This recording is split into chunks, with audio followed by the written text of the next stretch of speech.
நீங்கள் கேட்டுக்கொண்டு இருப்பது கனேடிய தமிழ் காற்று. இந்த வான்காற்றூடாக உங்களை சந்திப்பதில் நான் பெரும் மகிழ்ச்சி அடைகின்றேன். இது ஆர் மோகன். இந்த வான்காற்றூடாக ஒரு கவிதை. இந்த கவிதையை எழுதியவர் கனடாவில் இருந்து கவிஞர் த்ரீசா இந்திராணி. அந்த நல்ல உள்ளத்துக்கு நன்றிகளை சொல்லிக்கொண்டு நான் கவிதைக்குள் செல்லுகின்றேன். வாருங்கள், சேர்ந்தே பயணிப்போம். கவிதை. குணமறிந்த மனைவி. ஆக்கம். கனடாவில் இருந்து கவிஞர் த்ரீசா இந்திராணி. கோபம் கொண்ட கணவனவன், குணம் கொண்ட நல்ல மனைவி அவள், குணத்தோடு பொறுமை காட்டி குடும்ப விளக்கின் ஒளியாவாள். கொண்டவன் குணம் அதனை குறிப்பறிந்து நடந்திடுவாள், குறைகளை தவித்திடுவாள் குணவதி அவள் நற்றுணைவே.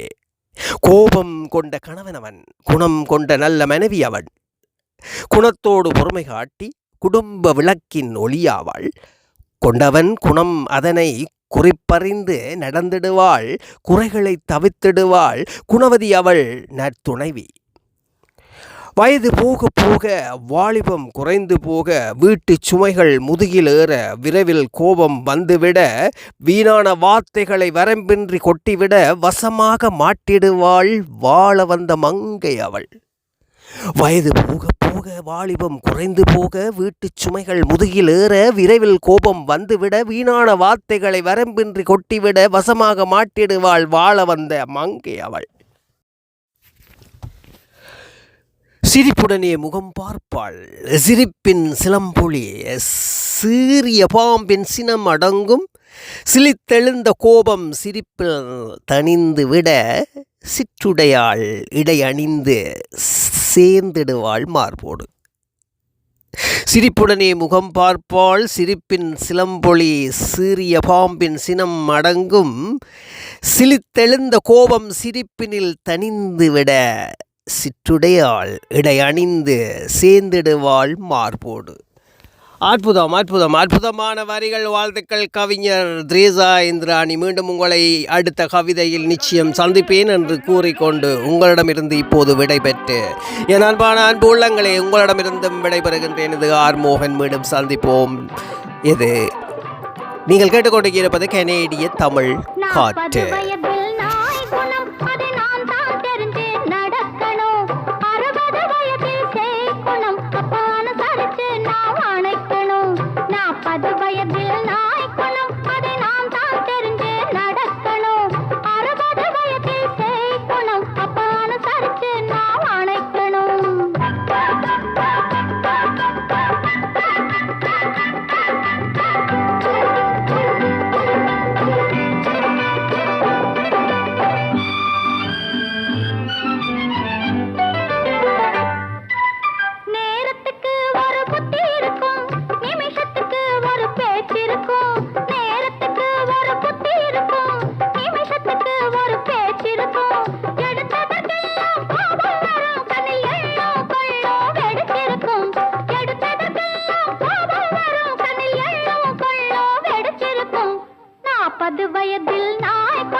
எனக்கு சிடு மூஞ்சி, உனக்கு சிரிச்ச மூஞ்சியா?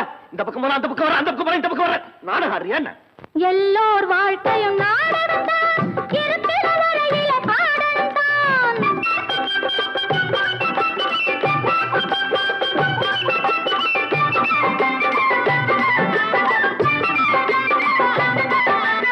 எல்லோர் வாழ்க்கையும் நாடகம் தான், இருக்கிற வரையில ஆடகம் தான். 40 தான் அதில் இடைவேளை, கொஞ்சம் நரையும் திரையும் வரும் வேளை. 40 வயதில் நாய் குணம், அதை நாம் தான் தெரிந்து நடக்கணும். 60 வயதில் செய் குணம், அப்பான கருத்து நாம் அணைக்கணும். எனக்கு நரையும் வரல, தலையும் வரல. முடி கருப்பாதான் இருக்கு, முடிதான் வெளுப்பா இருக்கு. 40 வந்தா வெள்ளெழுத்து, அது யாருக்கும் உள்ள தலையெழுத்து.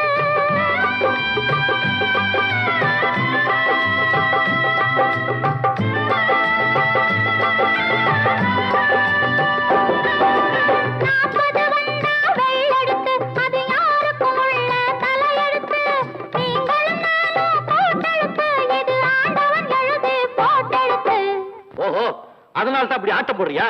உங்களே சொல்லி குத்தம் இல்ல. உங்களுக்காக மாடா உழைச்சு ஓடா தேயறமே, என்ன சொல்லணும்? குற்றம். தாயார் சுமையோ சில மாதம், தகப்பன் சுமையோ பல காலம். தாயார் சுமையோ சில மாதம், தகப்பன் சுமையோ பல காலம். சுமப்பவன் தானே சம்சாரி, இதை சுமையாய் நினைப்பவன் சந்நியாசி. 40 வயதில் நாய் குணம், அதை நாம் தான் தெரிஞ்சு நடக்கணும். 60 வயதில் செய் குணம், அப்ப அனுசரித்து நாம் அணைக்கணும். எனக்கு இந்த குடும்ப வாழ்க்கையை வெறுத்து போச்சு. நான் பேசாம சன்னியாசியா போய் தொலைக்கிறேன்.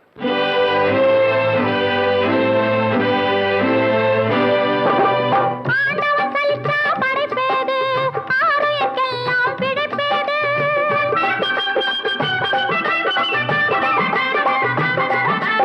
ஆண்டவன் சலித்தா படைப்பேது, ஆருயிர்க்கெல்லாம் பிடிப்பேது.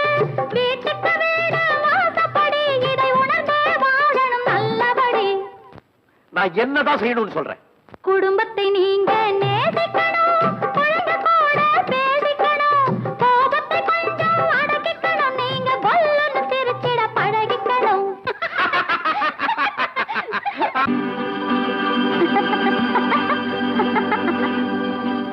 40 வயதில் நாய் குணம்,